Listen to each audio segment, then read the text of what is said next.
রাস্তায় traffic police না থাকায় রাজধানীতে যান চলাচলে শৃঙ্খলা আনার দায়িত্ব পালন করেছে সাধারণ শিক্ষার্থীরা। শহরের গুরুত্বপূর্ণ মোড়ে দলগতভাবে দিনভর এই কাজ করেছে তারা। বিভিন্ন সড়ক পরিষ্কারের কাজও করে শিক্ষার্থীরা। তাদের এমন উদ্যোগে খুশি সাধারণ মানুষ। খাবার ও পানি খাইয়ে উৎসাহও দিচ্ছেন।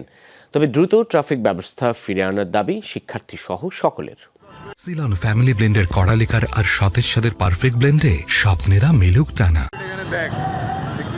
এ যেন নতুন এক বাংলাদেশ। নেই ট্রাফিক পুলিশ, তবু সড়কে নেই কোনো বিশৃঙ্খলা।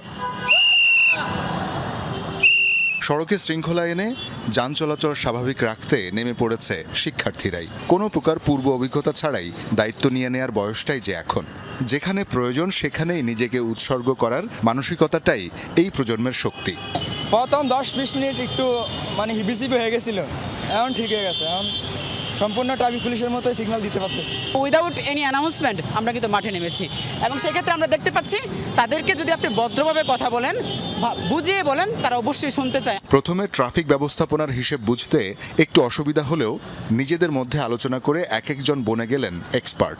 ট্রাফিক পুলিশের কাজ কষ্টসাধ্য, এই উপলব্ধি থেকেই তাদেরকে শ্রদ্ধা জানান ভবিষ্যৎ বাংলাদেশের কাণ্ডারীরা। এখন আর কি ফিল করতেছি যে কত কষ্টের ভিতরে তারা এই কাজগুলো করে থাকেন। রোদ বৃষ্টি সবকিছু এক করে কিন্তু আসলে পরিশ্রম করে যাচ্ছে, অক্লান্ত পরিশ্রম করে যাচ্ছে। আমরা আজকে তাদের দায়িত্বটা পালন করতে এসে আজকে অনুভব করছি আসলে তারা কতটা কষ্ট করছে। একজন এক পাশে থাকবে, আরেকজন আরেক পাশে থাকবে, চারজন চারদিকে থাকলে তাহলে 8টা রোডই কন্ট্রোল হবে। জনগণের সাহায্য করতেছি যে রোডে কোনো দুর্ঘটনা না হয়, অ্যাক্সিডেন্ট না হয়, বাংলাদেশের জনগণ আপনার ভালো থাকুক, সুস্থ থাকুক, ঠিক আছে, এটাই আমাদের কামনা। শহরের বিভিন্ন সড়কে পড়ে থাকা ইট, লাঠিসোঁটা কিংবা পুড়ে যাওয়া বিভিন্ন গাড়ির ধ্বংসাবশেষ অপসারণ ও পরিষ্কার করে বিভিন্ন বিশ্ববিদ্যালয়ের শিক্ষার্থীরা। এখন এই দেশ গড়ার দায়িত্ব আমাদের। এর জন্য প্রথম কাজ আমরা হিসাবে ধরেছি যে রাস্তাঘাট পরিষ্কার করা। এটা আমাদের দায়িত্বের ভিতরে পড়ে যে আমরা আমাদের দেশটাকে আরো সুন্দর করি। ছাত্রদের এমন উদ্যোগে খুশি সড়কে চলাচলকারীরা।